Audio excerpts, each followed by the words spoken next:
Welcome back, folks. Back in the saddle again. All right, so we're looking at the weekend edition for January 9th, 2021.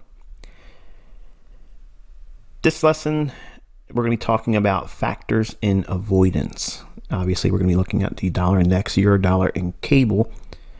But I want to teach a little bit and talk a little bit about how I determine whether or not there's a market that I generally like to follow, but I'm keeping my hands off. Now, obviously, you've known for a number of weeks and months now, I've been avoiding cable. I'm going to show you some of the things in the chart that led to that determination. Despite it moving sometimes like we were looking for it, that's not enough for me to say, well, I've changed my mind. I'm going to now start trading it. I'm going to show you certain signatures in price that helped me avoid trading that particular pair, and why our focus was primarily on that of euro dollar.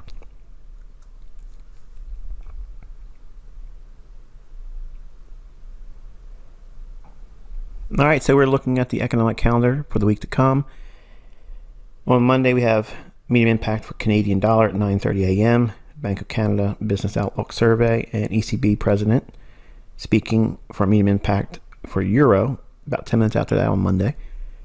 On Tuesday at 5 a.m., GBP has medium impact speaker. And then Wednesday at London Open 4 a.m., euro dollar has a medium impact speaker.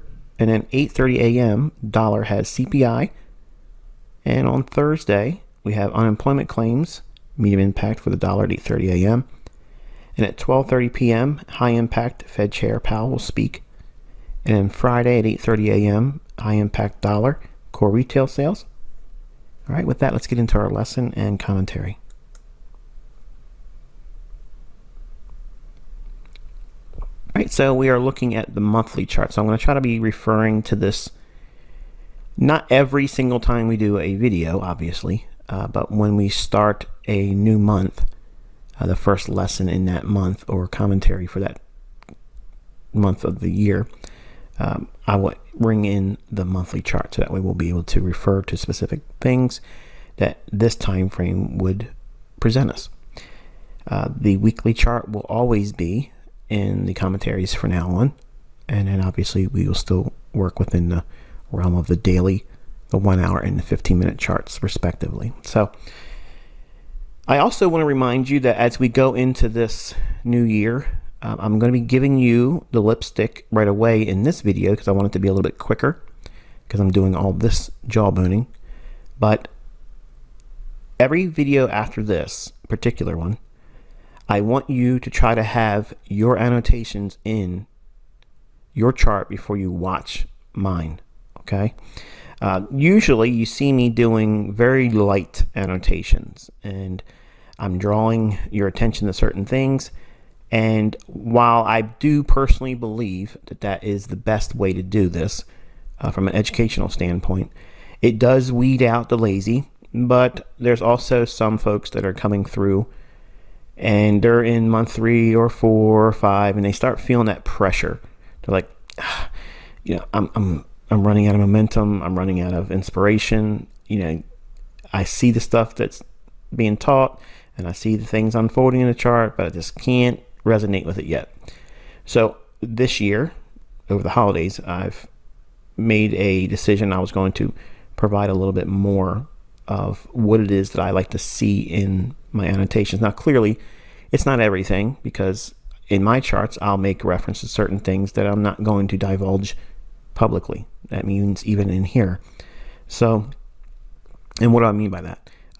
Like orders that I would take for a trade, areas where I would use my stop, and where I would take my initial profits, scaling out, and things like that.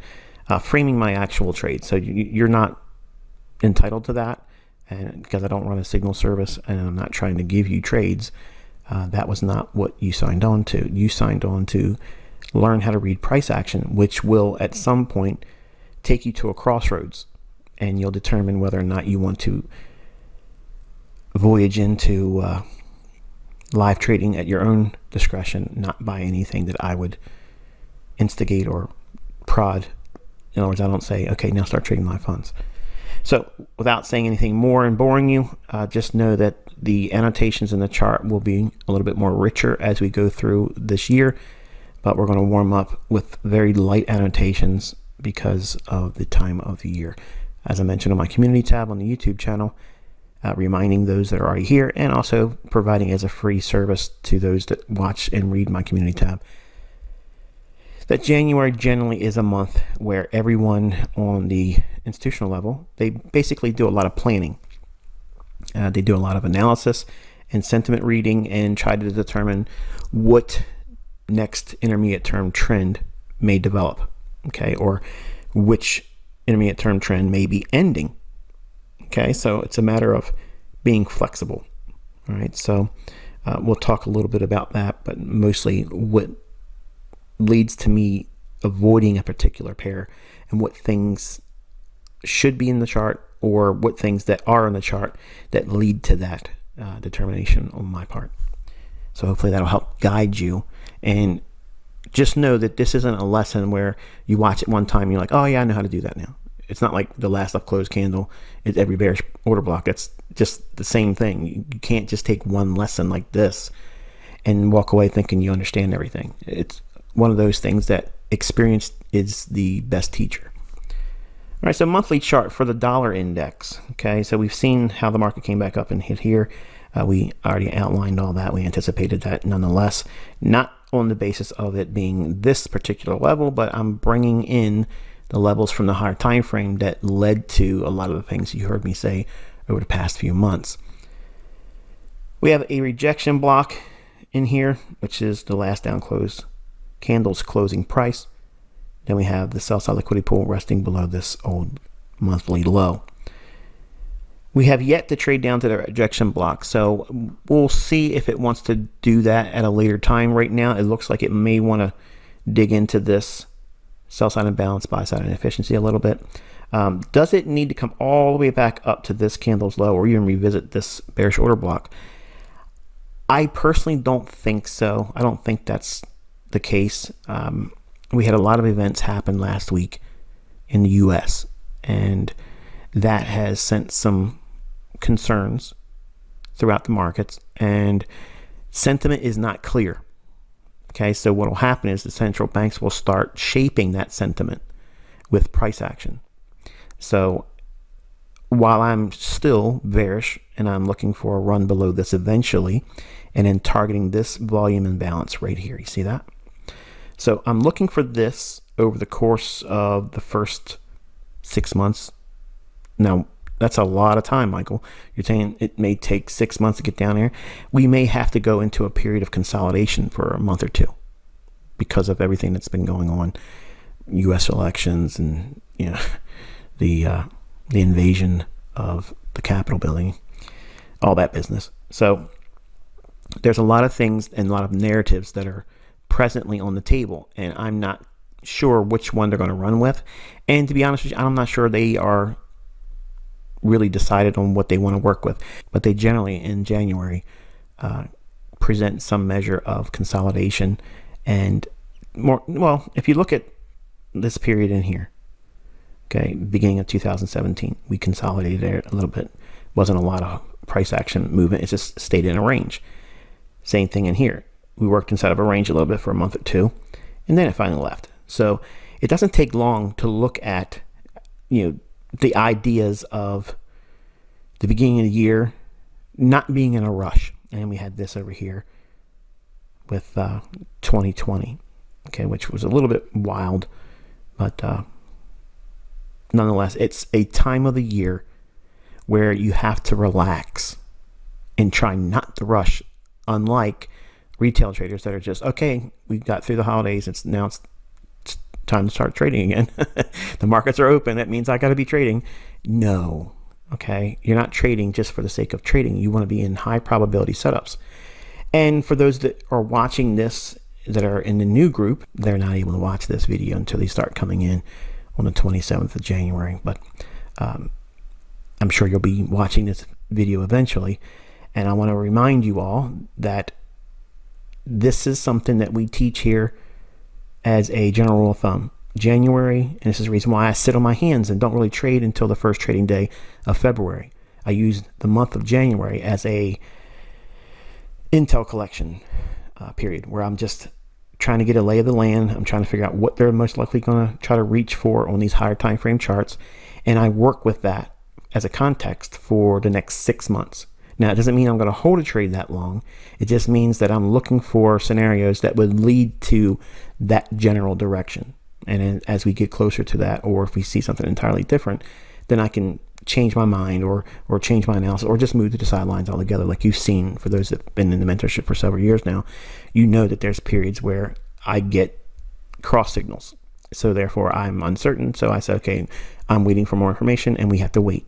And you see why we have to wait. There's a general consolidation or a pause, or the market does something squirrely and it doesn't make any sense. And then it does something else that we anticipate. And then we get back in the rhythm of what the market's likely to do next. That's normal, okay? But we don't freak out, we don't lose hope, and we don't abandon the ideas because the market's not lining up something right now for us. It doesn't mean that the algorithm's broke or it's been changed. It just means that the markets are in transition. And what does that mean? We're transitioning from a trending environment, which is what we've had over the last couple months. Now we're at the beginning of the year when it typically will be range bound. Okay, so try not to be terribly excited about any short-term price moves, and just have it in your mind that this is a normal instance where price doesn't generally create these sustained price runs right around this time. Now we're in unprecedented times, so that might be a little bit different, and it might upset the normal tendency for January, or the January effect as I teach it. So I give you a lot of preamble there, so we'll be able to go through the rest of the video pretty smoothly now. But I believe that this will eventually be a mark for the first half of the year. How much time we need to spend in here is unknown to me, and I'm willing to submit that entire month of January and not worry about it, and let it give me more insights as we go into February. So when we met last time, I mentioned how we could potentially trade up a little bit into a buy-side liquidity pool in dollar, and we'll look at that when we get into those other charts. Let's move into the weekly chart. All right, so we have a fair value gap right in here in the form of a sell side imbalance, buy side inefficiency. So one single pass here with this candle. Do we need to come back up into that? That's what I'm trying to determine, because we did dig into this consolidation with this drop here, and we've had multiple times going lower, and it's very difficult personally for me to get a read on what they may work off of, because just because we have went into this range, and we can look at the equilibrium of this price range low and price range high, split that in the middle and see we pretty much worked at that level. I am not trying to pick a low or a bottom in dollar. Now, when I am bearish on a market, I'm not likely to always be counter trend trading, even if the signal looks strong. Sometimes I'll just wait and let it pan out. For instance, it might trade up to that fair value gap. It might trade up to it and then create another opportunity going lower. Or it might trade up to that fair value gap, start to drop down and fail to go below this low, and then make another more significant price run higher. And then we'll have to wait at a longer time into the year, if at all, making a run below here. So that's the equation you work with. Now, if you listen to the language I'm using here, this is not how I usually talk. Usually I'll say, this is what I'm believe is going to happen. I'm siding on this side of the marketplace. So therefore, if it goes up here, I'm wrong. It's not a setup I would take, but I'm sticking to this narrative and it's likely to go there. Notice that that's not in this discussion. This is always how I view the market in January. So I am letting the market show me what it wants to do. And I'm not trying to take a trade. And if you are one of those individuals that are foolishly trying to trade with live funds while going through the mentorship, Do not try to trade in January. I don't care who says they made this or how many times you've seen your chart setups pan out. It's just not a good period to do it. Okay, just give up those couple weeks of the year, and I promise if you do that as a routine, you won't be in a rush to trade. You'll have a better view and a grasp on what is likely to occur February into March and April. That to me is a fair trade-off. Having more intel, more insight, more clarity, visibility, if you will, of what price may do. Whereas right now, really nobody knows. Okay, it could do anything where it's at right now. It could turn on a dime here and go right up into that fair value gap and even go higher. I don't know that. I don't know if it's going to consolidate here. I don't know if it's going to go down below this low. I would venture to say that it's going to retrace a little bit more if it's going to go lower. And we can watch the opening on Sunday. If it gaps up, fills it, and starts to rally back above the gap, that would be an indication that's near-term bullish. And then we could take our attention to this fair value gap.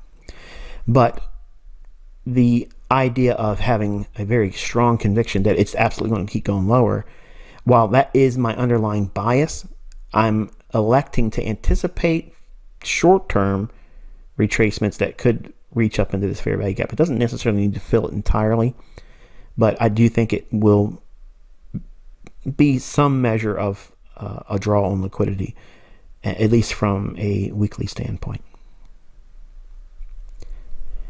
All right, so the daily chart on the dollar. All right, so I have a couple of things on here, and right away you can probably determine why I avoid doing this much annotations on my commentaries, because when we were having multiple groups coming in throughout the year, they would be starting with month 1, month 2, and they see things like this. Like if I don't say anything at all, imagine you don't know what you know, and I show you this chart right here. You're like, what is that? What are those levels? Why are those lines there? And why didn't he highlight this or that? You see what I'm saying?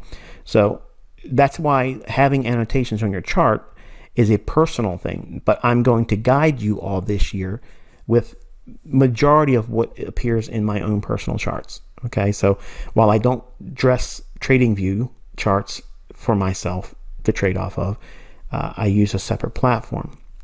Now, right away, your mind's thinking, oh, well, that's the advantage. So tell me what that platform is. TradingView is perfect for you. You're developing, okay? You're not supposed to be trading with live funds. So what platform I'm using is of no concern to you.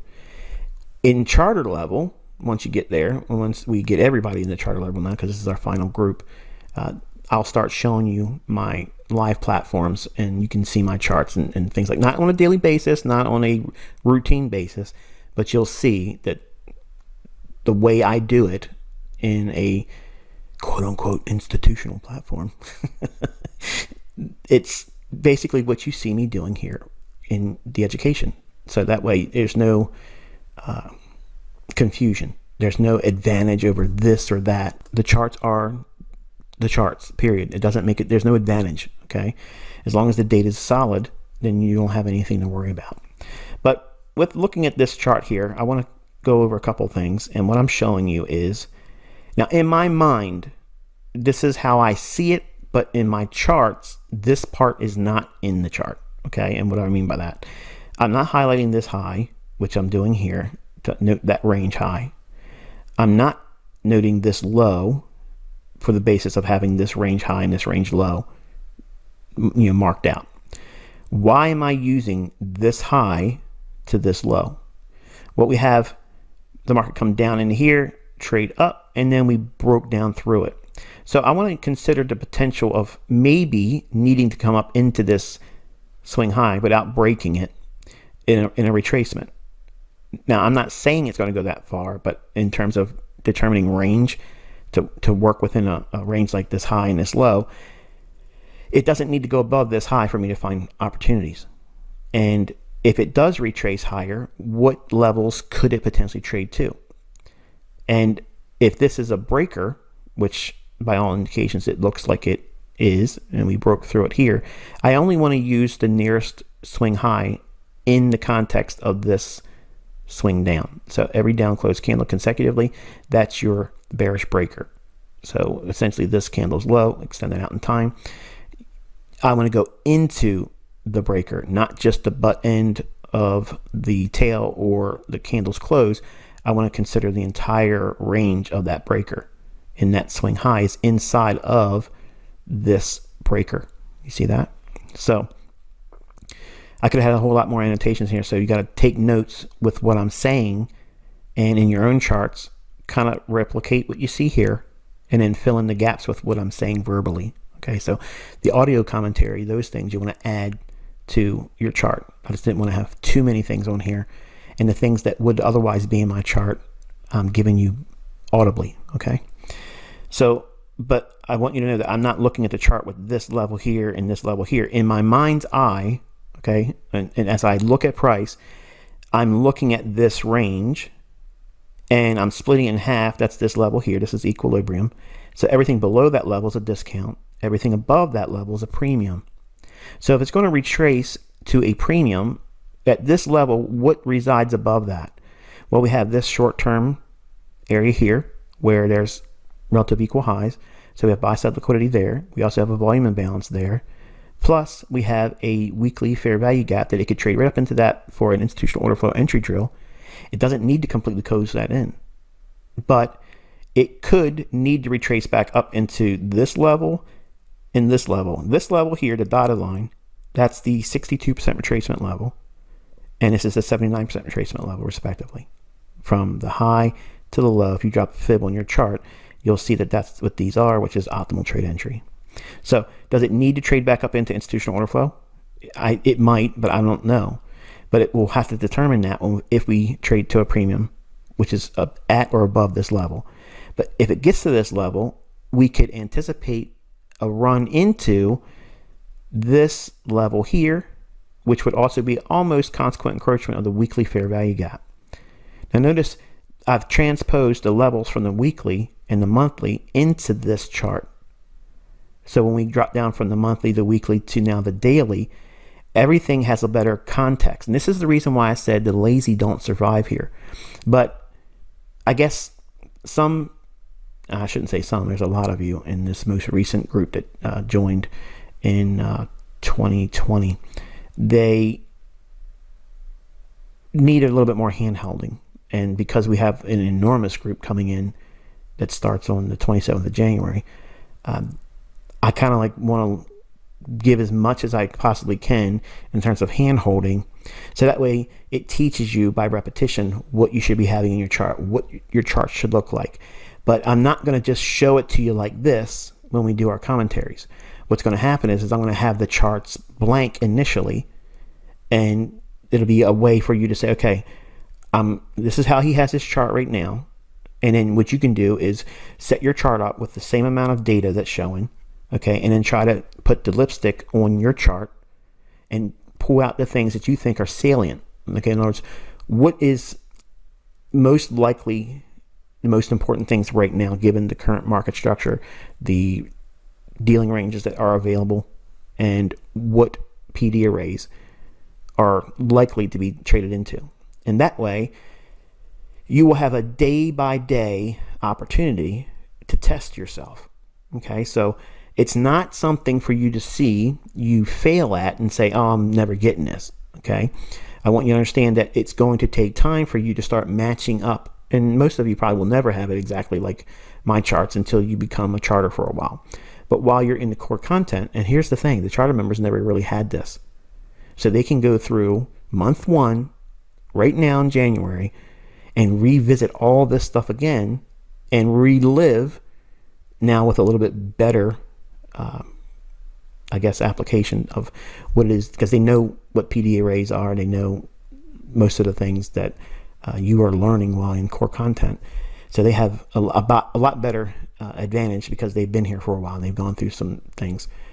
But you as a developing student that are new coming in here, then from the new group for 2021, you want to be doing what I'm showing you here in your own charts before you look at mine. If you don't do that, I promise you, if you don't find a period of feeling like you're not learning anything or you're not seeing something, okay, you will around the second or third month. If you're not somebody that goes into the charts and back tests and look at price action and study how the things I'm teaching appear in that, you won't feel like you're developing. So what I'm doing is I'm taking you by your hand and I'm giving you the opportunity to say, okay, this is what your chart should look like at the moment. And then you go into your own charts, pause the video, go into your own charts and replicate what you think is going to appear in mine. Now, what I don't want to have happen is for you to feel like, all right, I'm going to put this on my chart, and I'm going to send it to you, or me rather, in email. And this is what I had in my chart, because if I had all of you doing that, my email box will have 40,000 emails in it, and I'll never get through it, and it'll be a nightmare. I want you to think about the application of me sharing with you my charts, okay?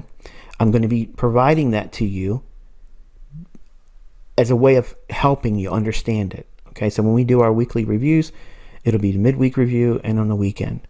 At some point, I may start doing it as a upload to the forum. I just don't know how I'm going to do that because I still have to worry about having watermarks and everything. So I don't know how I'm going to do that part. So in the videos, everything's grouped by user groups and usernames that you're not aware of, that we're giving everyone. That's not necessarily the username that you're given to get into the forum.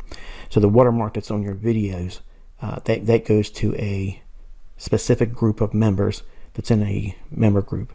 So if my videos start getting circulated, then I can see right away, oh, this is that group of 25. So now I got to do is whittle down 25 people that's doing it. And it doesn't take long to do that. But it's important for you to put your effort into trying to determine, based on what you know at the level of your mentorship. So in the beginning, it's unreasonable for you to have any idea what your chart should look like. But by seeing a naked chart, which again, as a reminder, I did not do that with this lesson here. Just imagine all the lines and annotations that's on this chart here not being there, but just the price chart itself. That's how the commentaries will go forward. And then I'll say, okay, if you don't want to see the annotations, you need to pause the video now or stop it, because I'm going to add it and then it'll be there. Okay, so it'll help keep my focus on the discussion. And that's why I said this video is going to be a little bit longer than the ones going forward, because I really want to frame out your expectations and how I want you to see why we're doing what we're doing. Okay, so it's going to be more structured, it'll be more interactive, and it'll provide you a way to kind of like come up to speed a little bit quicker. But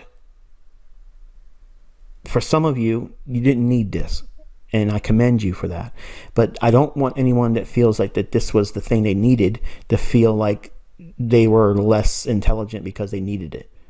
Because I used this as a way of weeding out the lazy. Because I've had people in previous groups come in, and like every day I got 20 emails from them for questions that would otherwise be answered if they just did the things that I'm showing you here.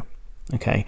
In other words, they just want to have me give them everything, a spoon-fed response to everything. I'm looking at this chart right now, and really what they're trying to do is warm me up to telling them their trade idea is good, go ahead and take it, which I don't do that. Okay, so anyway, take this level off your chart, take this level off your chart, take this level off your chart, and these levels here off your chart, and this annotation of OTE, and that's leaving just this level and this level, and that's all that would be on my chart personally. But from a perception stance or a point of view, this is how I am internally seeing it. Okay, how I look at this run in price, why I'm using this high again, and I'm not sure if I did a good enough job, so I'll do it again here. Why am I picking this high? Because inside of this candle's high to this candle's low, because they're consecutive down close candles, inside this turning point that comes up to this high. So we had this high and this high. This is a breaker once this low is broken here. So when we had this price run all the way down here, if this is going to retrace, I want to look at and refer to the swing high that's inside, if there is any, because there may not have been a swing high in here. If this swing high didn't exist, or this one in here, then I would just use the butt end of the breaker, of its tail. Okay, in other words, this candle's low. I would use that as the range high, because that would be a PD array or a specific level that the algorithm would utilize. But because there's a swing in here, it may need to go into that last up close candle, and if it breaks this, then obviously it changes everything. But I'm willing to see it trade up into this candle because it's a swing high, but not break it. So with that, in terms of understanding the range, I'm using this swing high within the total range of what would be deemed a bearish ICT breaker. And what a breaker is we have a high, a low, price runs up, upsetting anyone that trailed their stop loss in here, and then it goes lower. Once it breaks that, then we have market structure, momentum, everything going lower, institutional order flow bearish. But if we're looking at a level now where, all the things that's been going on, the uncertainty in the US, and we're at the beginning of the year, if we need to retrace higher, this is the framework I'm looking at.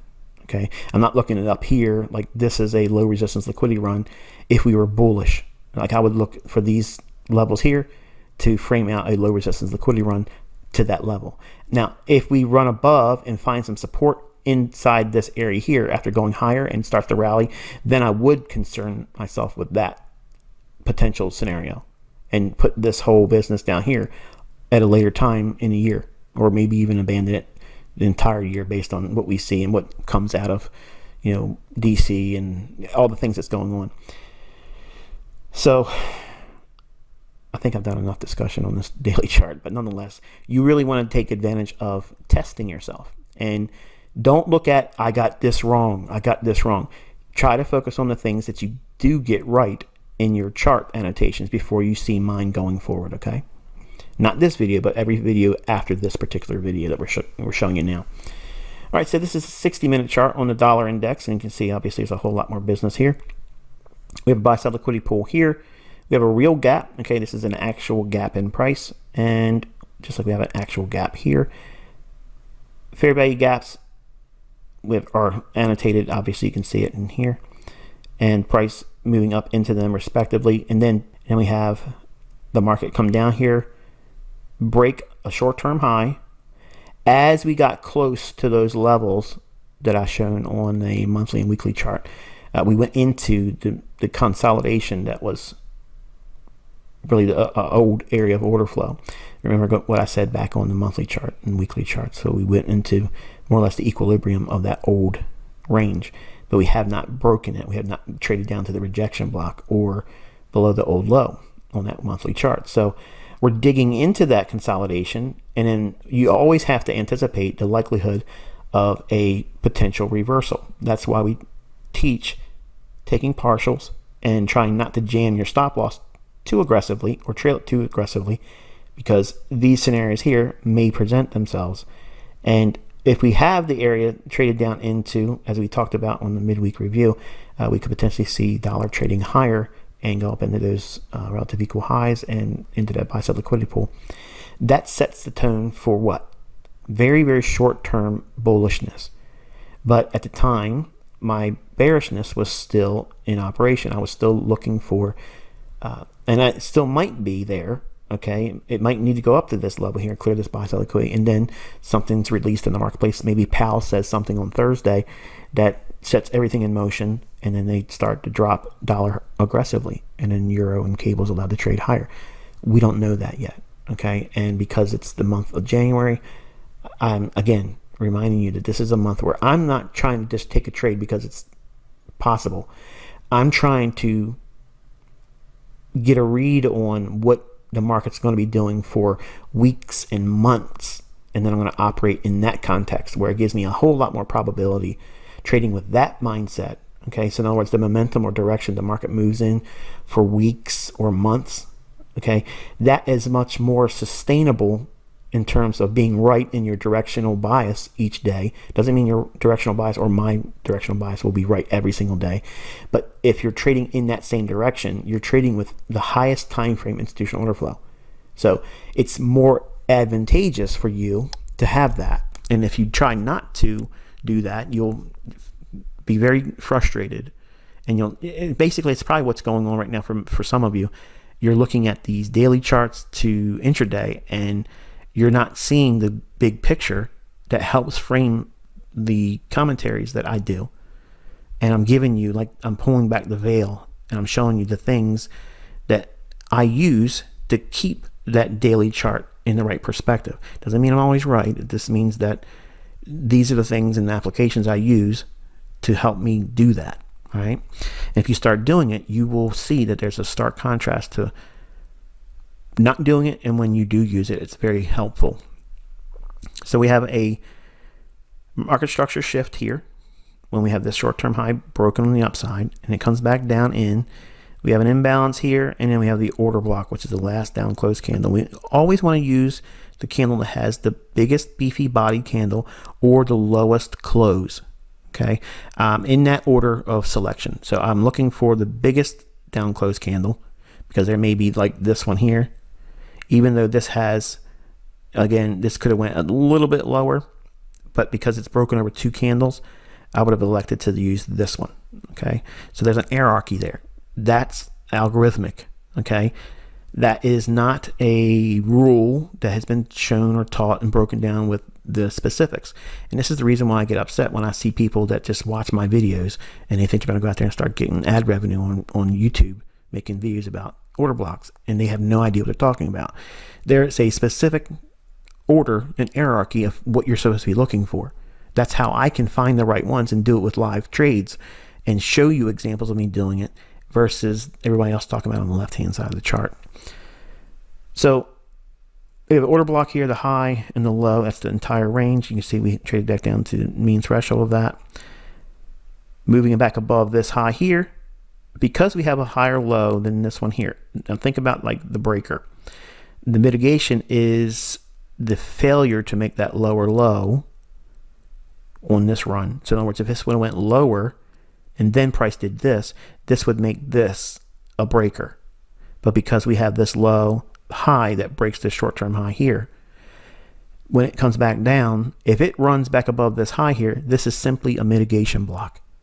And for those that are brand new coming in, that is taught specifically. You have rules about that too, and it's all taught in future lessons. But right now, what I'm giving you here, if you have questions as you're watching these videos, you want to write down the date and the things that came to mind as far as a question about whatever I'm talking about. And in this video, we're talking about a lot.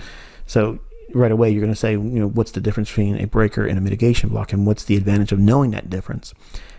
Well, when we have a potential contrarian price move, okay, in other words, we've been bearish on dollar and we are anticipating lower prices on dollar. But if we have something like this occur where the structure is now seeing a shift after it's traded down into a level where it potentially could turn, we don't know. We're likely to side on it going lower, but if it does give us indications that it want to go higher, that is something that we have to be concerning ourselves with, which is why I mentioned on the midweek review that we could potentially trade higher in the dollar index and need to retrace deeper.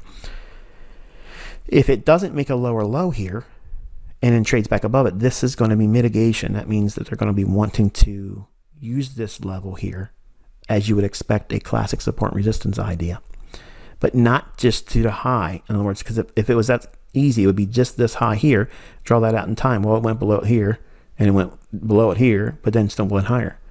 And these are the things that I encountered as a new trader in the 90s, where I felt that support and resistance was a trick. Like it didn't work. I couldn't make it work. Just like trend lines. Everybody can find the perfect trend line after the fact.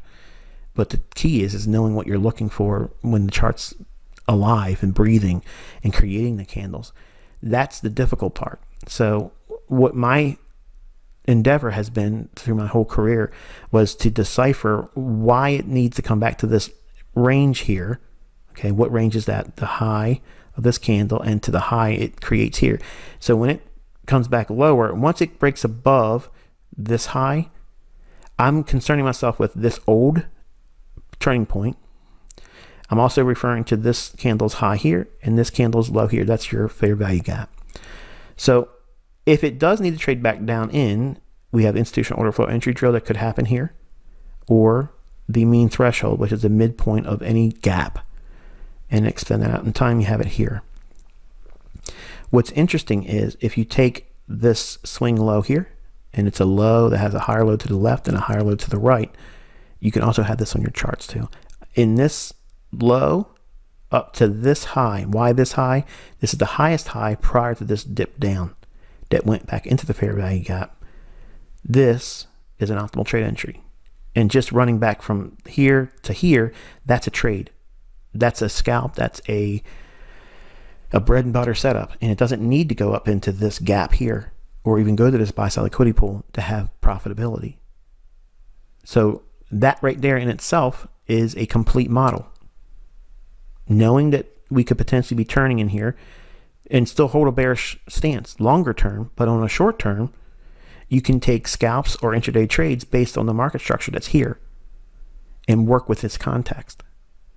So that's what I mean by studying and looking for certain things. And when you have your charts annotated and you refer to them on a day-by-day basis and on the weekends, you want to look at the previous week and the week before and how you had your annotations, what the charts presented as a future response to that old area of order flow that you outlined. And just like this gap here, the market gravitated to that. Look at the bodies. You see that? It's respecting this area right there. So the algorithm remembers that. Does it mean it's done? No. It just means that this sensitivity here is directly related to this low end of that gap. So this is the discount end of that gap. This is the premium end of that gap. And then consequent encroachment would be the midpoint. And it just about gets there. It doesn't quite get there, but everybody's data, if they looked at a live chart or a live platform, their brokers quoted high on this particular candle here would be different. And some of us would see the consequent encroachment level hit. Others would probably just be above it, or like in this case here, we look like we just fell short of it. But nonetheless, that's not what's necessary. Knowing these turning points that set up these price runs here, that is the basis to finding setups. Now, obviously, I'm not stating that you should be doing that because it's non-farm payroll and you shouldn't be trying to trade those days, but you can still use those days to study how liquidity is utilized for intraday price delivery. All right, moving down into the 15-minute time frame, you can see everything that's been transposed from the higher time frames to the hourly, and then now those levels are brought to the 15-minute time frame. You can see that order block. Now, notice that it's a little bit above halfway of all these down close candles, and that's why knowing the higher time frame levels and putting them on your higher time frame charts, and then using that when you're looking at your lower time frame, like 15-minute here or even a 5-minute chart, it gives you such a degree of perception that you can't really appreciate.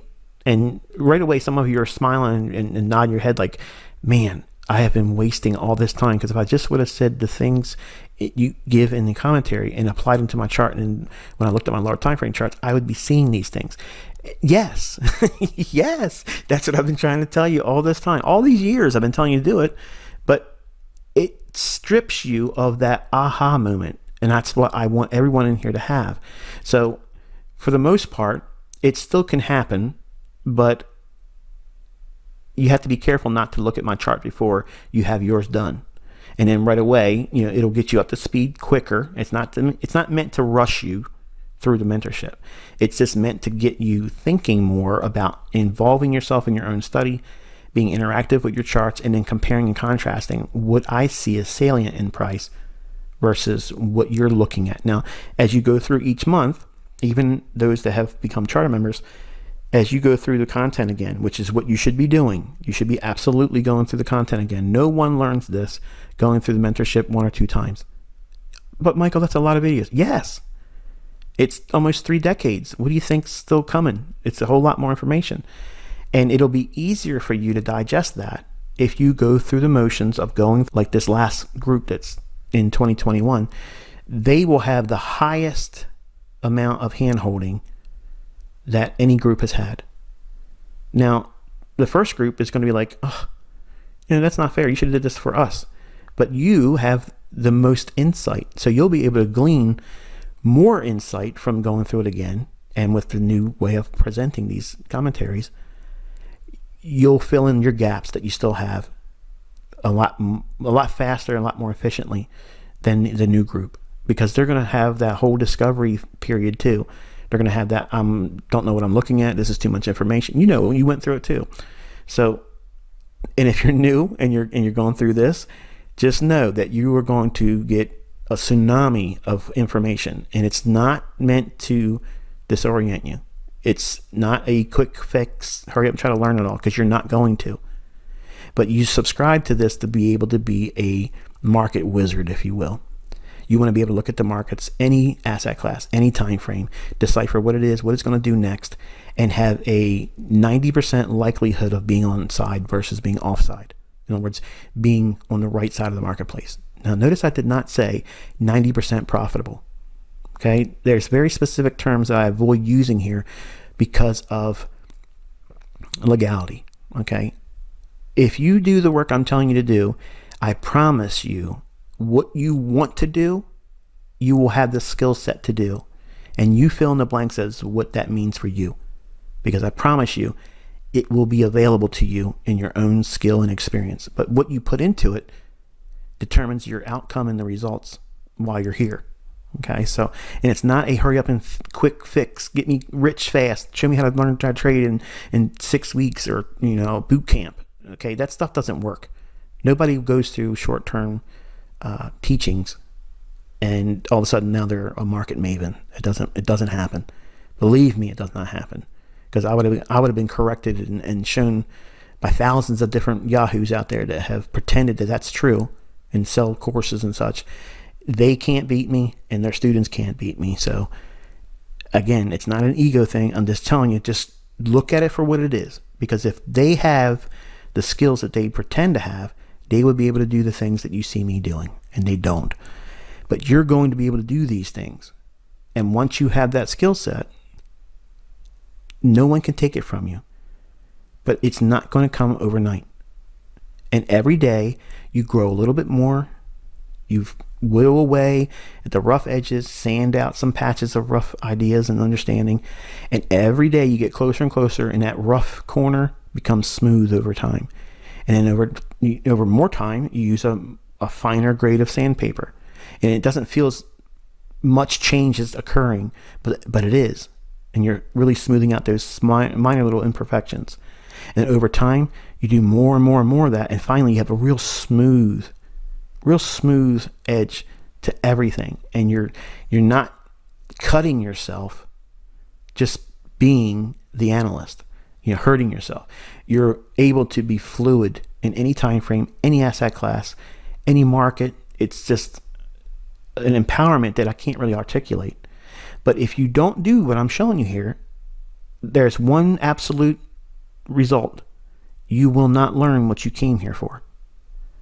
Just know that, and you'll see if you go back and look at the other commentaries, I'm not doing what you're going to see me doing in this year anywhere else in any other mentorship. Like I haven't done this. So I'm making it available to you, so that way you can compare and contrast. So that way it'll get you closer to the market. You'll be more in tune with what's likely to happen next. But I'm not giving you trades. Okay, it's important to know that. But you'll see how the markets move and work off of these levels going forward, and more specifically, why they did what they did in the past. So I'm blending both of what you need to find in the marketplace that's salient, that leads to future price moves, that helps you with your prognostication. So anyway, 15-minute time frame, you can see we have the mitigation area in here. We hit it once in here, but left this imbalance and the order block inside of that fair value gap, which is defined by this candle's high and this candle's low. Remember, we're not defining it on the 15-minute time frame. These levels, go back and look at the previous chart time frames, and all we're doing is going down in the lower time frames once we have applied these levels on higher time frame charts. And then once we have them, we look inside of this candle's high and this candle's low, what resides in here. And we have a down close candle right there. So you have an order block within a fair value gap. Now that order block might not be there. It could be a smaller fair value gap. Then that's what I would use. Okay. But because we have a down close candle in here, that's the order block within an imbalance, which is the fair value gap.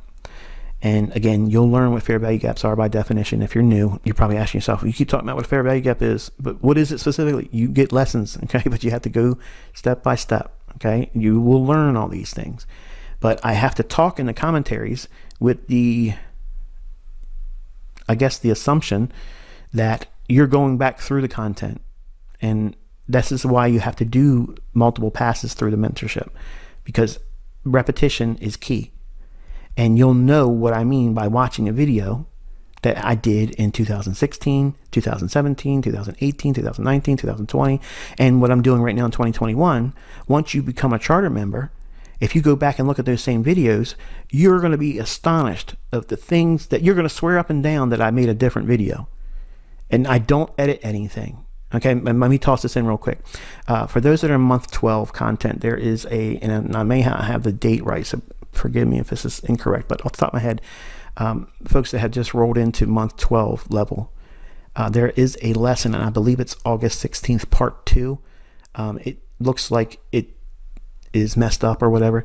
When the video stops, that's really where I wanted it to stop, but it had an artifact in it, meaning like there's a call out or a little thing that I would use during the production of the video. So it made the timeline longer than it really was. And I don't edit anything. Once I put the video out and people can see it, I never go back in and change it. It's the litany test for me. I can't change anything.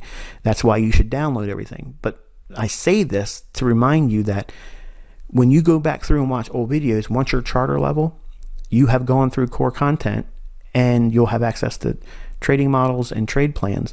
When you go back and look at old videos, it's going to feel like you are watching that video for the first time, and I'm teaching with a greater level of description and or detail. But it's the same video.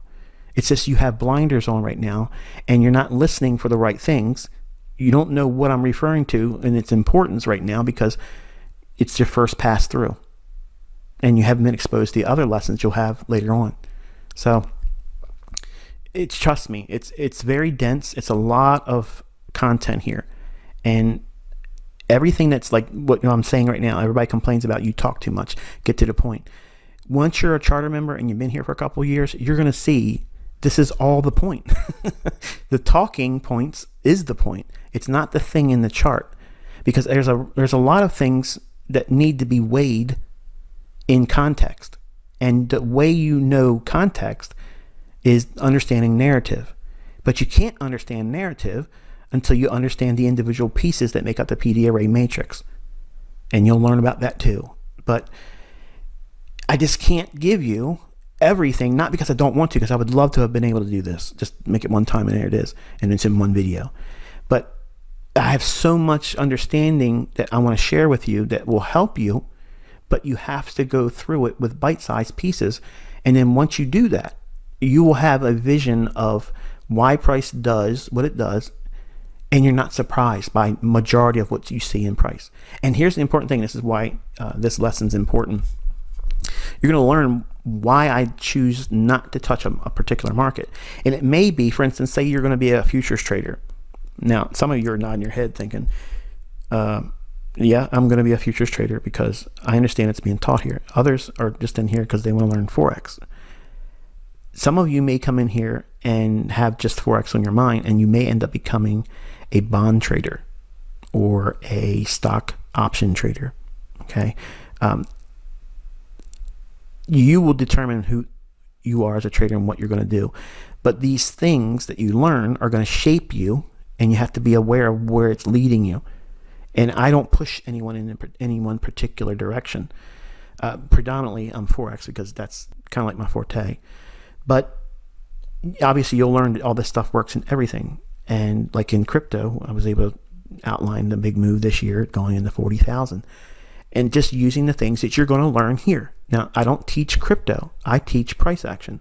So the things that I use and lean on are going to be beneficial to all asset classes. But you may not feel that it's appropriate for you to trade stock options. But learning about them is good.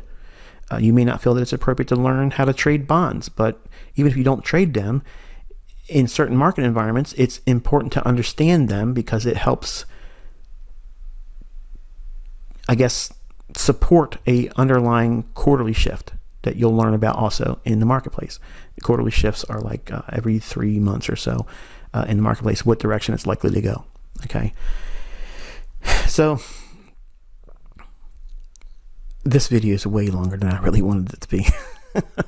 But just know that all these things that I'm talking about are the basis of why you're here.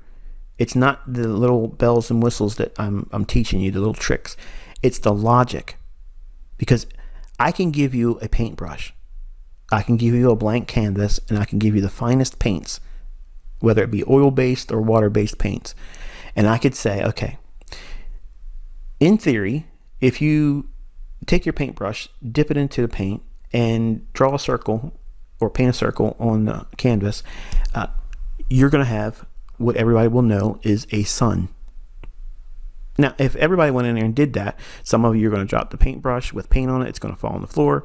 Other people are going to stick the paintbrush inside the paint can, then go up, and then paint's going to fall off the brush onto the canvas in areas they didn't want to apply it. Other people are going to say, I don't see a sun that's yellow. It's more of a orangey, that hue. And everyone's going to have their own personal interpretation. And everybody's results are going to be different. And when you're coming through the content here, that's why I tell everybody not to talk to other people. And that's the number one reason why you are not allowed to talk to other members. Because as soon as you start comparing and contrasting what you are feeling or what you think you understand with other members that are in here learning just like you, there's going to be times when you think you know what you're looking at and you think you understand it all. And you're like, oh yeah, I got it. And then as soon as that happens, you're going to walk around your house. You're going to walk up to your spouse and think, yeah, this is the best investment I've ever made. ICT is going to make us rich. You're going to be prancing around your house. You're going to be happy. The next day, you're going to wake up. The market's going to do something. You're going to feel unsure. And then when I teach something new, you're going to be like, why didn't I see that? Oh, I thought I was learning something. And you feel like you went back to zero, step one, and you're going to feel deflated. That is normal. But imagine if you're listening to 15 other people in the mentorship and they were going through the learning process just like you. So in other words, while you're making payments, I don't let anybody talk to another student in here because it's going to be a distraction and it undermines your development. Whereas if you have that moment where you look at these things and you test yourself by looking at certain things in the chart, in the first couple months, don't even expect to have anything on your chart that resembles anything that you're going to see in mine because you haven't learned enough. When you go through the lessons, about month 6, then it'll start feeling like you can start seeing some things. But that's realistic. That's how I'm pre-warning you all, okay? That's not a sales pitch to make sure I get 6 payments from you at least, okay? Because clearly, if this doesn't match up with what you think you're going to be able to endure, then just don't go to month 2, okay? Because it just gets more detail, more work, more effort on your part, and it's a lot of study. But the people that go through it can see why I do what I do and how I can call the markets. And the things that led me to that is the things that you're learning. And there is no shortcut to it.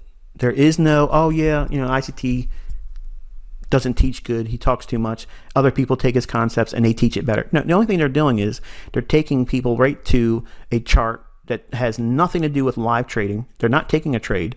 They're talking about what's already happened, and they're being fooled by hindsight, just like everybody feels when they read books. Think about it. When you buy a book or bought a book, you read it and you see the examples. You're like, oh man, this is going to be so, I can't wait till Monday. I'm going to start trading. And how's that work out for you? You can be fooled by that stuff. And that's what these shucksters are doing. They're out there scamming people. And if you can't see what's going to happen, like why aren't they doing it with live charts? Like record your stuff. They're making recordings. Talk about what's going to happen in the live chart in that recording. But none of them ever do that.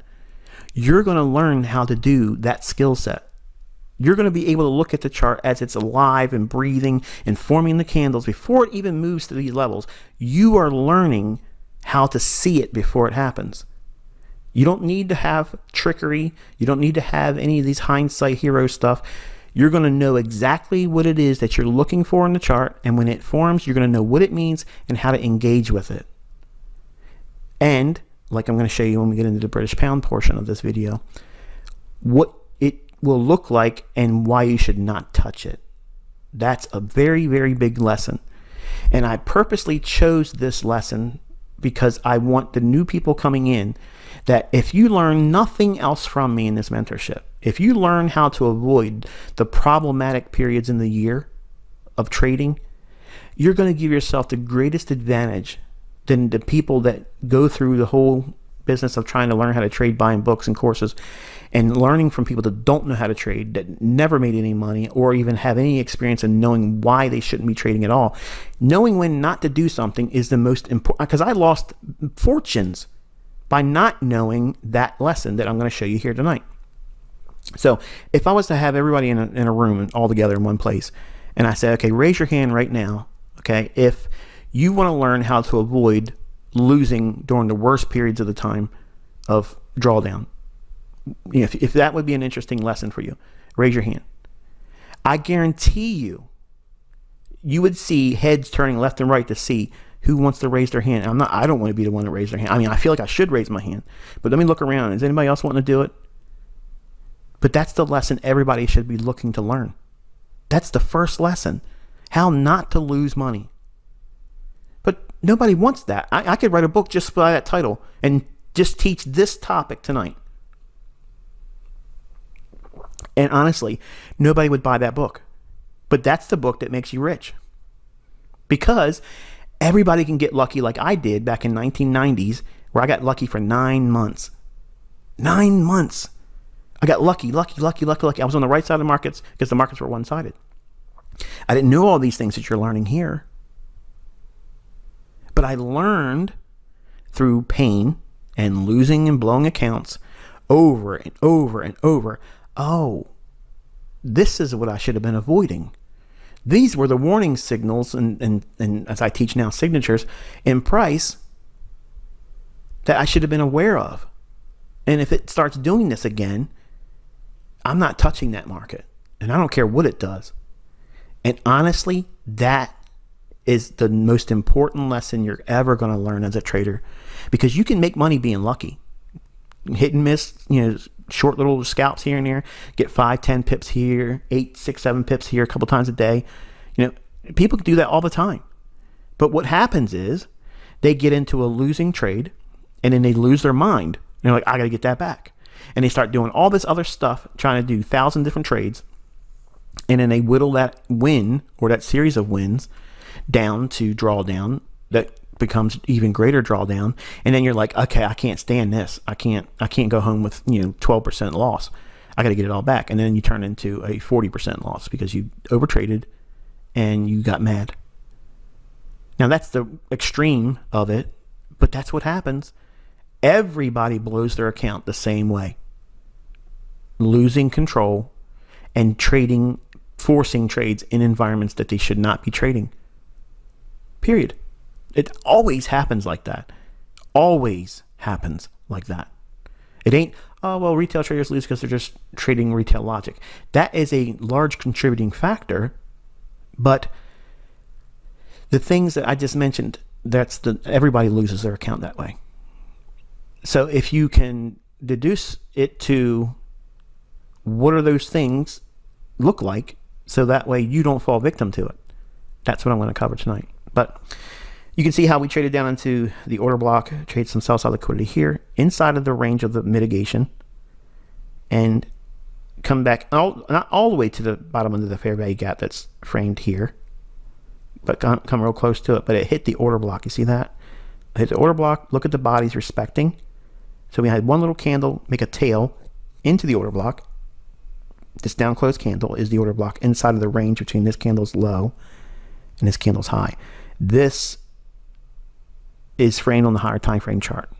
And again, go back and look at that where it was, and you'll see that that's what's being framed here. So the market drops down into it in a time when I said that the likelihood of dollar retracing into those relative equal highs, and in non-farm payroll, which we won't trade, we don't do that, but you are encouraged to study it. Study what non-farm payroll does, because it's a beautiful lesson on liquidity. But the market runs up, comes back down into or area of order flow, and then rallies up into the gap. So having levels on your chart like this, it shows where the market reaches to and where it could potentially turn. So you want to know where it can reach. That's the primary, that's the first thing you want to be inquisitive about when you look at price action. Like, okay, what's it likely drawing to? And you start by a higher time frame chart like monthly and weekly and daily. Where is it trying to get to?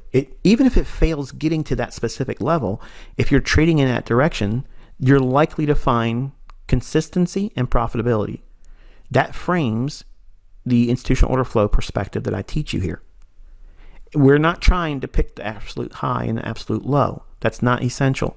But knowing how to find the draw on liquidity, where is it likely to go on these higher time frame charts?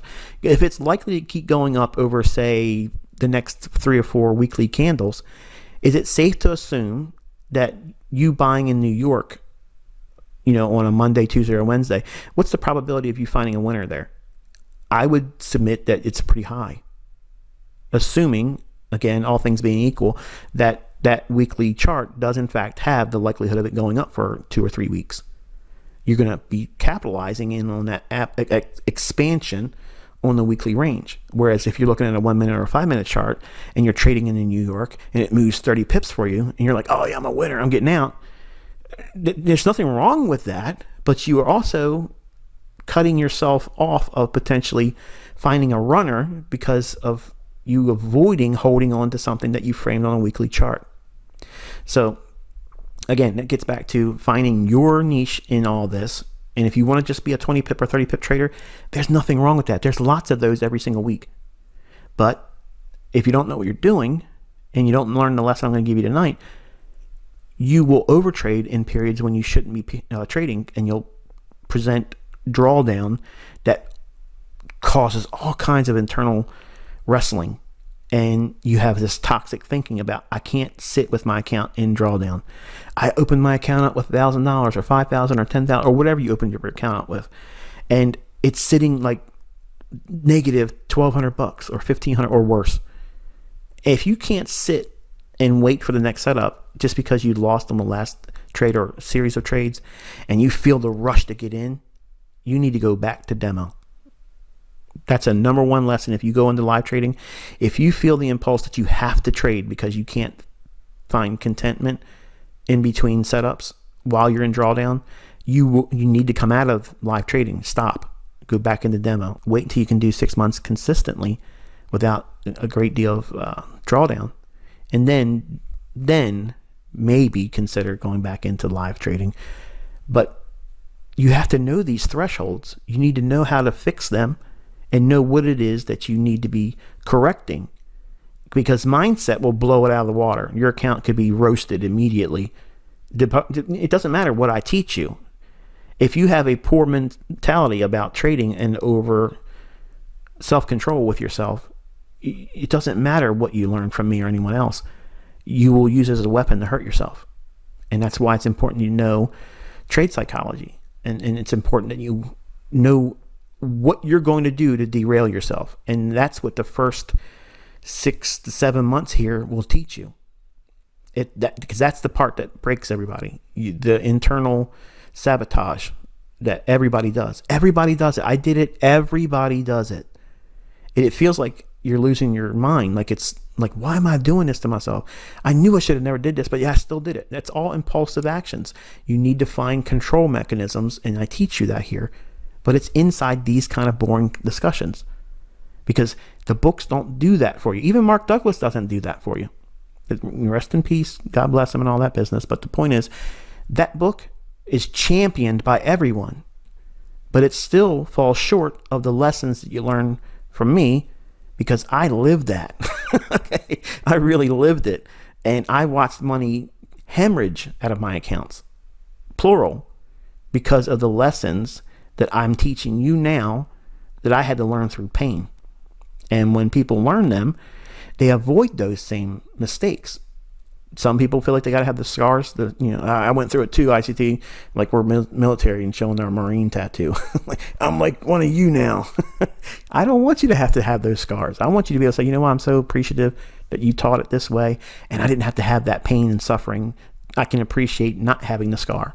That's what I want. As a mentor, that's what I'm trying to spare you. I don't want you to go through the hard lessons. I want you to be aware that this is what's going to happen. So that way, when it does happen, you didn't listen and you're like, oh yeah, he was right. I don't need to do that again. But some of you in here, and you know who you are, you just keep doing the things that I tell you not to do, and you don't do the things I tell you to do. And it's very important. If you don't listen to the things I tell you and the things I tell you not to do, are you really submitting to being mentored? No. So why would you be upset or surprised at the results? I know it's hard. It's difficult. And that's why I said it's very expensive. It's not because of the money, because I could sell this for a lot more money and people would pay it.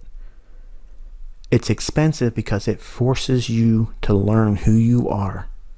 And when you start looking at these charts that I'm sharing, and you do the tests of putting on what you think is salient on the chart, and then seeing what I'm showing you, not only am I doing what I'm already doing in the past, where I'm commenting on this or that, I'm showing you what it is that you're supposed to be looking at and seeing. So I'm doing the work for you. Now, the worst thing you can do is don't do the exercises of dressing up your chart before you look at mine in the videos. If you do that, you are doing no service to yourself. And what's going to happen is you're going to watch it. Then you're going to watch how the market reacts. Okay. And then you're going to be like, wow, yeah, this stuff works. And what that does, it gives you a false sense of security. And for some that are weak, and I don't mean that to be disrespectful, but those that are in here that are weak-minded, you're going to be tricked by that. And it's going to give you this false sense of security that you should go in there and start trading. And then because you have not done the exercises and the practice of trying to annotate the chart and see what it is that you should be seeing in the charts, and then testing your perception against mine. Now, some of you that are new, make the new group coming in here, some of you are cynical. I don't know who you are yet, okay? But some of you may be like, oh, of course, you're going to have the benefit of hindsight, so you're always going to look right. And when I do it, I'm always going to feel wrong. So that teaches me to look at you as the superior and me as the inferior, so that I have to keep making that monthly payment. I already know where some of you are thinking. I want you to test what the market does based on the things I show in the chart. That's the lesson. But you won't be able to do these things unless you put your nose in the chart and do it. The only thing I'm doing differently is I'm giving you more details in the chart, whereas I was refraining from that in all the previous groups. But because we're trying to wrap up the bulk of the teaching in 2021, I kind of want to give everybody that last little push, and also hold the hand of those that are just coming in. Because it's real easy to talk yourself out of this. Real easy. I could find something else to spend my $155 on a month. It's a whole lot of other things I can waste it on. And be miserable because you didn't do anything. Didn't change anything. You didn't take real initiative. But if you do the things I tell you, I promise you, you are going to see the results. You're going to see it. It's impossible for you not to, because your head's going to be in the chart. You're going to be looking for things that you're being trained to see. And even if you don't know what it is that you're looking at in my chart, by repetition, me pointing it out, it's going to be pattern recognition. It's going to be a concept that's taught conceptually by repetition. And then you're going to start saying, oh, this looks like that thing he keeps, and all of a sudden, it'll do something like that. You'll have that epiphany, that little thing, that aha moment, and then you take that moment and you verbalize your feelings, how it makes you feel, how you are excited about it, and you put that in your study journal. And then when you have periods of time when you feel like you're miserably struggling and you feel like you're in a rut, go back into your journal and read those times where you had a really good moment. And it energizes you. You're like, oh yeah, I did have that moment, and it came out of nowhere. Right now, it's a temporary setback. It's a temporary speed bump. Or right now, it's January. We don't have a lot of expectations in this month. So you need to be able to manage your psychology and your psyche about what it is that you're doing. Because if you feed yourself toxic perspectives or say, I'm never going to get this, or this is too hard. Okay, those things, that's a negative reinforcement, and your subconscious is going to remember that. And what that means is every time you watch my video, subconsciously you're going to start thinking, oh yeah, this is all hindsight. Oh yeah, because what you're basically saying is this is too hard. This is more work than I thought it was, and you don't want to hear me talking, because it just reminds you that how much effort that you're going to have to put into this. It's easy for you to put your fingers in your ears and just say, I'm not listening to this. This is nonsense. When the whole thing is right in front of you, and how to get here is being described and outlined for you. But just like working out and building muscle, you have to break the sweat. You have to move your body. You have to do the things that put your body in motion to get the results you're looking for. Watching exercise videos, listen, okay, there's a lot of people online that make exercise videos. YouTube is full of it. You can sit there and watch those things all day long. You're never going to get a six-pack watching other people move around. And you're never going to learn how to do these charts. You're never going to have the perception in price action until you get in and you mess up. Put your attention on the wrong places and then discover, oh yeah, I was doing that wrong. I don't need to beat myself up about why I was doing it wrong. I just discovered what it is I'm doing wrong. So I avoid doing that and do the thing I should be doing. That's progress. And it's not immediate. It's important that you understand that if you're entitled-minded and you think you're supposed to have it right away, or I'm not interested in you learning at a quicker pace, because some of you come in here like to think that you're, superhuman and, I'm going to be able to digest all this. Trust me, Michael, I'm going to be able to do this a lot faster than you're used to seeing.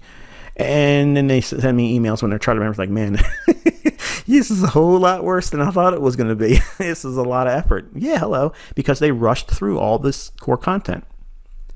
But if you listen and you do the things I tell you, I am your college professor. Okay? I'm going to do a lot of this stuff here, lecturing, because I want your mind on the right things and avoiding the wrong things. Okay? If you listen and you avoid the things I tell you not to mess around with or put your attention on, you will have every advantage. If you do not listen and you dabble into chat rooms and you dabble into looking at people on Instagram and worrying about what they're doing or pretending they're making, you are taking your sights off of the work that's necessary for you to grow here. For those that just started, and it's the 27th and maybe you got to this video, you've seen how many videos just popped up on your forum. That's a lot, ain't it? It gets worse. There's so much content ahead. And I want you to just relax. Take one video at a time. Fall in love with learning this, okay? If you forget about money and you fall in love with figuring out what these little wiggles and waggles in these charts are doing, I promise you trading is going to be amazing for you. It's going to be fun. It's a journey. But if you have a timeline that I have to have this figured out by this time, you're never going to learn this. Because you're too worried about beating the clock. It's a lifestyle. And once you love it, you end up becoming, in love with it, really. And it consumes your life if you let it. And that's why you have to have a balance, okay? You hear in my YouTube series, if I could talk to myself as a younger man, I actually got emotional a couple times in there because I was telling you right from the heart the pain that if you don't listen to me, you're going to have that. And it's not fun. So avoid it. Make it the best experience you can make it by listening to someone that's gone through it. Now, I can show you how to make money, but my important lessons is more aligned with how not to hurt yourself. Because if you listen to those lessons, you're going to have a real chance at making money. But if you don't listen to those lessons, I don't care how good you get at trading breakers, order blocks, optimal trade entries, all that stuff.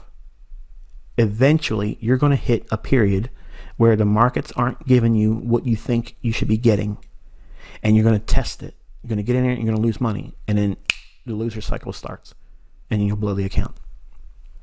But you know how to trade, but you don't know how to control yourself, and you don't know how to selectively take yourself out of the marketplace when it's the right way and time to do it. So anyway, let's go on into the euro dollar. All right, so here's the euro monthly chart. You can see we have the rejection block, which is the highest up close candle, closing price. And then we have the high here where there's buy side liquidity resting above that. So these two PD arrays are the next ones in line if we're going to have a continuation on the upside. So that supposes that the dollar index does in fact go lower. It may not get there right away. This market may need to come back down into its order block here as outlined here. We do have a little bit of a buy side imbalance, sell side inefficiency with this one single candle. So what's not being shown here is this candle's high and this candle's low. That right there is in my mind as a imbalance that may need to come back into. Doesn't need to entirely retrace into it, but if the dollar does trade higher, then we could potentially see euro dollar correct down into the order block. We do have a fair value gap in here where we had institutional order flow entry for the monthly chart. Notice it did not come down to consequent encroachment, which is the midpoint of this candle's low and this candle's high. This buy side imbalance, sell side inefficiency had it see a revisit of some of this range, but not all of it. It went down this far and a little bit lower on this one before it started trading higher. I still believe on a longer term perspective that euro will want to go above this. Now, things might develop in the marketplace that makes me change my mind about that. But as of right now, my long-term 6 months out view is that this high should be traded to and through. How we trade over the next coming weeks will determine the likelihood of that happening, obviously. But I want to see, is there any sensitivity at that order block? Should we trade down to it?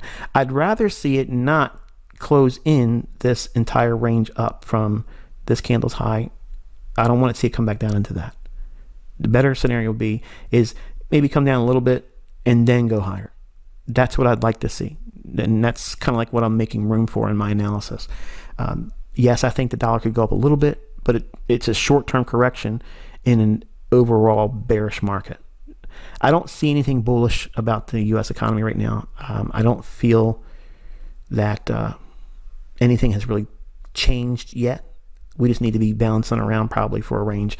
And then that same thing is being expected here on euro. If the dollar does consolidate, euro will be consolidated too. Kind of like what we see here. Okay. Just a smaller one of that in here. And then potentially running up into the 126s. That's kind of like what I'm looking for the next 6 months. I'm providing a lot of time, 6 months, but it could happen in, the month of February, or it could even actually happen, before January ends. I'm presenting it in such a way where at the beginning of the year, I like to look at what I think could happen in the next 6 months. And when we get to June, I try to predict based on running scenarios and looking at higher time frame charts, what's it likely to do in what direction? And then I look for things that support that narrative. So I'm giving you the bones, if you will, of how I do what I do. All right, moving into the weekly chart. I'm going to try to move a little bit quicker. The levels that were on the monthly chart are shown here. And we do have a fair value gap there that's refined on the weekly chart. So we're using the actual weekly range from this candle's low and this candle's high. So we have a fair value gap here, which overlaps inside of a bullish order block. So if we drop back down in, that could also be an area to watch for a formation of a continuation on the upside. If we trade down through it, say we get through this candle's high, so you trade down below it, it could dip into this little gap here, or fair value gap. I'm not interested, at trading at that one. I would have to demand some price action, start moving up, and then if it could find some support back in this fair value gap at that time, then we use those levels, as you'll learn in the core content and the commentaries. We can revisit these fair value gaps, and they'll act like support and resistance. It's supposed to, but hardly ever does. You can see the institutional order flow entry drills in here on the weekly chart. We have one here and one in here, and then finally started moving higher. Again, just might need to consolidate a little bit with a small little retracement before moving up into the rejection block. I favor the rejection block near term, and it could go there and then have a deeper retracement and leave the buy side liquidity untapped. That could happen, and that's the reason why we learn about the rejection block, because in every swing high, the highest up close, that's the most sensitive draw on For instance, like when we draw support and resistance as a retail trader, when we first learn how to trade, everyone teaches us with these books that, okay, the old high and the old low, we put a line there. And if it turned there before, it's probably going to turn there again. That idea, if you apply it to rejection blocks, and the rejection block is the highest up close price in the swing and or the lowest down close in the swing. If you use the rejection block, many times that's going to be the draw on the run into this old area of order flow. Doesn't always outline that in price delivery, but that's the one I personally elect to use because that's how the markets generally like the book. Okay. Usually we'll see guys, they'll be like, okay, look at the wicks and you draw a range in here, and that's what, forget that. It's just the closing price. That's the level that it's trying to reach for. Okay. If it doesn't take out the old high altogether, it's going to be looking for that highest up close price. And take my word for it, if you go through your charts, you'll see it on every time frame. Predominantly, that's what's actually occurring because that's what the algorithm reaches for. Okay. That's the very PD array that if you understand that, and you folks that are just joining, you're learning something that the folks that have been here for a while have never heard me talk about. I've mentioned it in passing, subtle little nuances about it, but I'm telling you that's the price that you want to focus on as the draw. It doesn't need to get above these old highs. It doesn't need to get just to the bearish order block. It's going to draw many times just to the rejection block. Okay, and even if you're wrong and it doesn't trade there, if you use that as the basis of where the market should be trying to go to, and you're doing that with a higher time frame chart, you're going to have a lot of advantages in your analysis by using that and accepting the failures when it doesn't get there. Who cares if you're taking partials along the way? Come on, if you didn't work a full week of your job and you're supposed to be there 40 hours a week, and you got sick and you had to go home for three hours early, are you upset?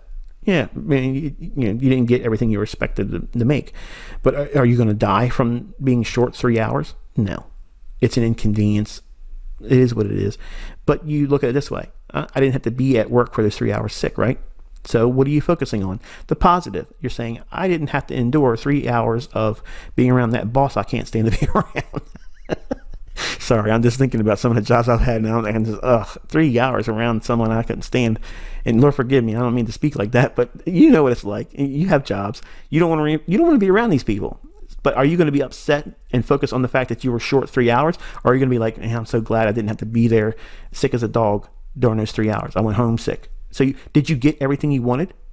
No. But you're telling yourself what? You're giving yourself that little nudge to say, okay, yeah, I didn't make what I was supposed to make. I'm going to be short on funds. But look what else I gained from it. I gained additional comfort. I gained a difference of environment. Being sick at home is better than being sick at work. So that's kind of like what I try to cultivate here in your learning, is to focus on the positive things and not to be a cult like mentality, because a lot of our detractors out there like to say that I'm a cult leader and this is a cult.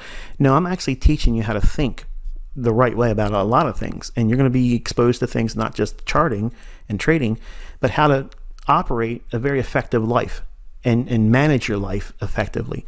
And trading is going to reveal to you where your problems are, and you have to be aware of what they are when it's being shown to you and learn how to correct it. And then you'll see that 90% of this stuff is all mental. And if you don't have the right mentality, it does not matter the things I teach you, you will still mess up because you are going to get in your own way. But anyway, can you tell I've been pent up? We've had a long break with all the holidays and such, and I just feel like I want to just go on all kinds of rants. But the fair rate gap here, we saw institutional order flow entry drill multiple times going in that before moving up. If you look at the range low here to this high, if we have a measured move, it looks like we can still reach into that rejection block. So again, this low to this high, do this on your chart, draw a trend line from the low to that high, and then duplicate it, okay, clone it, and then drive it over to this low here and put the low you used here, put it right there and project it up, and you'll see we're up in this area. So it's a measured move idea. It's a very generic idea. Or if you want to look at like this, you have a bull flag, okay, classic chart pattern continuation. It also lines with a run into that rejection block. It doesn't necessarily mean it's going to run above the buy side liquidity, even though that's what I would like to see happen. If it can run just to the rejection block, then fine.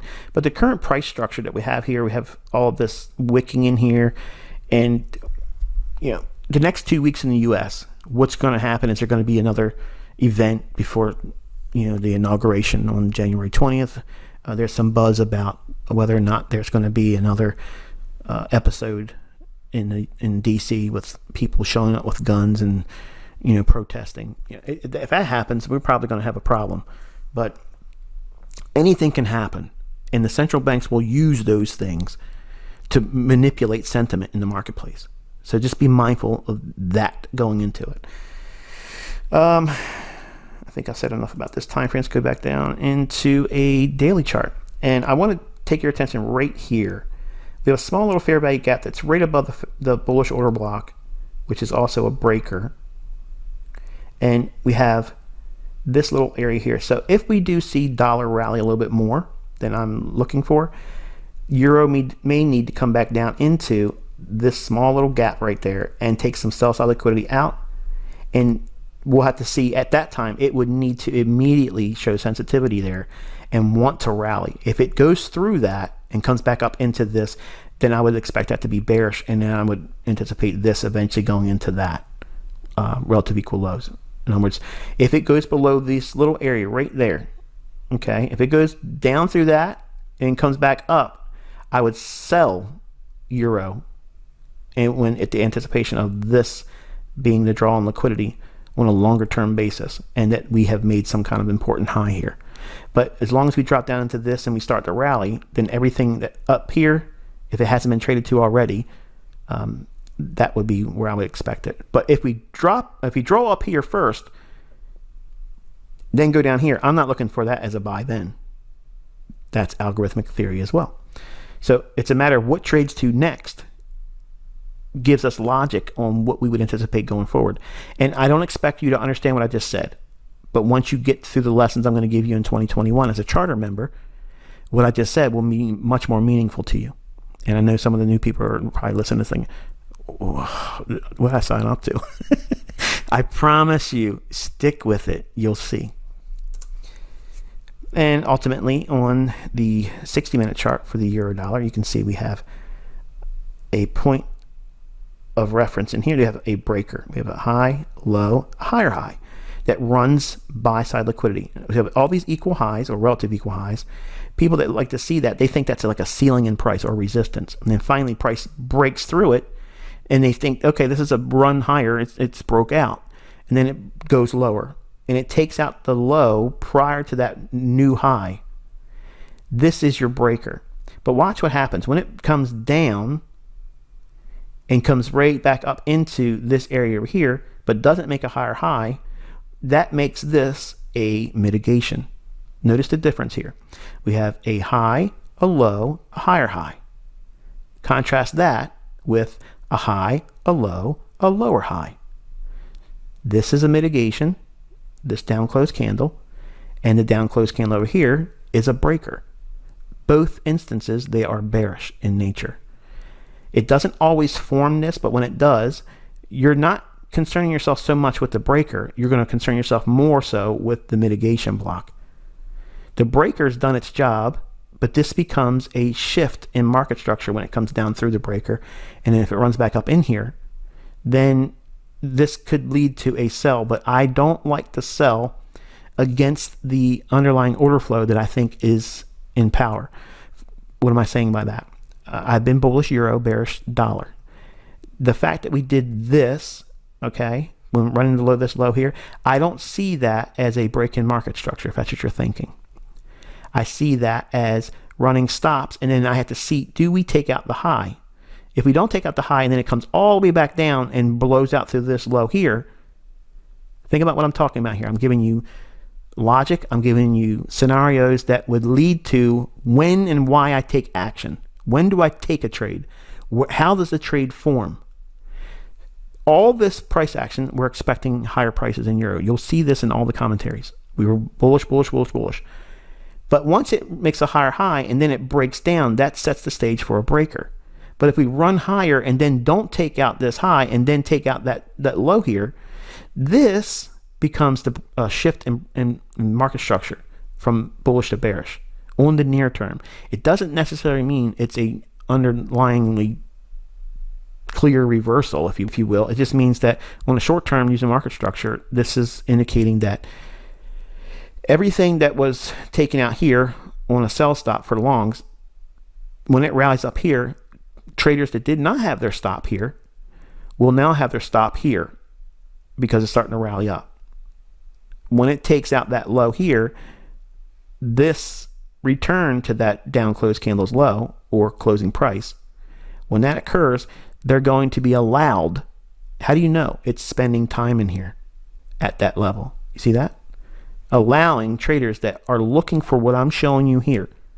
They don't find that in books. It's not taught in anything. Okay, it's not supply and demand. This is the algorithm holding price around a specific level, so that way they can mitigate. What are they mitigating? What is absolutely happening? If traders were long and they bought sell stops here, smart money, I'm not talking about retail. If smart money traders bought the sell stops resting below here, they rode all this up. If they held on to it too long and got caught in this, when it comes back up here, it's the algorithm's giving those informed traders on an institutional level. I'm not talking about Citi. I'm not talking about Goldman Sachs, because those guys don't know what I'm talking about. I'm talking about the upper tier bank traders that are working for the central banks. And the central bank, they have the delivery. That's their commodity. Price is their commodity. They set the price. It's whatever they want it to be, not what your charts say it should be. It's not what the economy says it is, because they can reprice it and make it whatever they want it to be. That's how they control the growth and slow down the pace of growth in other countries. So it's control. It's a form of control. So when you understand that, this algorithm is holding price so that way they can mitigate the losses that they had by buying these sell stops. It's staying in this period like this at this level so they can get out at or very close to where they bought without having a lot of drawdown. And then the market does what? It drops down and then it comes right back up to do what? This is the indication that they would look for going short. So informed smart money traders on an institutional level, when they see this, it's returning back to an imbalance and this mitigation block. So this is a short at the consequent encroachment or midpoint of this candle's high and this candle's low. So this one single down candle, that's an imbalance of selling. The only way that they can find efficiency there is to see price trade back up. When it's trading up, short traders are trying to enter there. When it trades up, they're trying to short there.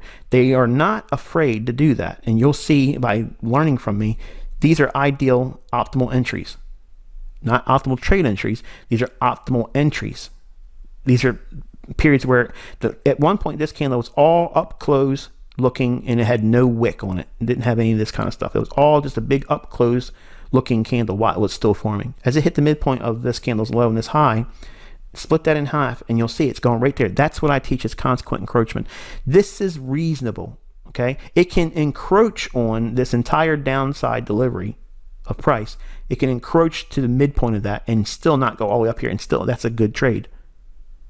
So the best case scenario would be entering there, but you can enter at this level or up in between this point here. And maybe you'll have a small, like say you want to do 10 lots. Okay, I'll give you an example. You can do 8 here, 2 here, and that would be the best. Or you can do 5 here. If it gets filled, great, and put a 5 in here on a limit. If it trades there, great. Or you can do 5, 3, and then put 2 lots up here if it gets a complete fill. But you don't get a fill in those last 2, and that's okay because you have the bulk of your entry in here scaled in. So you learn scaling techniques like how to get in at the best price points and still making it available for you not to get the exact price point of high and low. The market does tank and then trades below this low here for sell side liquidity. We have a small little fair value gap right there, so watch that. It might need to do that return there, and we're inside of a breaker.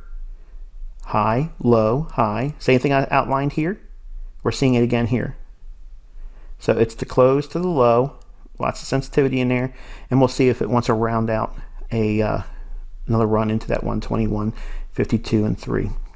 So sell side liquidity is the next draw on liquidity for euro. So I think that's where it's going to try to go to. 15-minute time frame on euro, we can see that it is a little bit more clear to see all the details here. We have a buy side liquidity pool here, trades up into the fair value gap, consequent encroachment, breaks down. This is a mitigation block, and it's trading up into that also within the context of a breaker as well. So again, it looks like it's heavy. It might just need a rollover, and we're watching for 121.50, 121.52. Moving on into cable, and I'll get through this a little quicker. Buy side liquidity resting above the high, and we have the rejection block here. That's the draw on liquidity. This pair has had a lot of mess. We went down and took out sell side liquidity here. We had an imbalance. This candle's low, this candle's high. It's fair value. It overshot a little bit, went into the bullish order block, and then rallied up, leaving the fair value gap, and took out buy side liquidity we were looking for. A little bit of an imbalance in here that's basically almost filled in. And that, coupled with what I'm going to show you on the weekly chart now, look at all of the difficulty. And even though it's gone up like we were expecting it, look at how difficult it is to pick the discount array or the buy points. Okay. Again, we're transposing everything from that monthly chart to the weekly chart, and then we're refining the imbalances here on the weekly. We have a fair value gap in here, it trades down into it, muddy. Look at all the consolidation in here, and then finally breaks higher, comes back down into an area of order flow here, extending out in time. I find sensitivity there. You'll learn about how to take fair value gaps that are old and project them into the future. And we cut through candles. That also negates the idea that what I teach is supply and demand, because they don't like to cut through candles. They like fresh zones. There's no fresh zone. There's nothing stale. Okay. It's logic. Okay. It's narrative. So the market trades back down into this old area of order flow, okay, and rallies again, falls short of the breaker, which is this low. Again, high, low, higher, high, down closed candle in the middle. That's your breaker. We have a small little imbalance there as well, and the bullish candle in this run here, the two candles up here, once it breaks down out of that, that becomes a bearish order block. That's what's up here. So these are the PD arrays or the upside objectives. Should dollar go lower and cable trade higher, I just don't trust this pair because of the Brexit. I don't trust this pair because of the endless lockdowns you guys are going through. And it's just showing you things that are just hard. It's a really hard read. If you look at the daily chart, it's just really hard to get a read on the imbalances.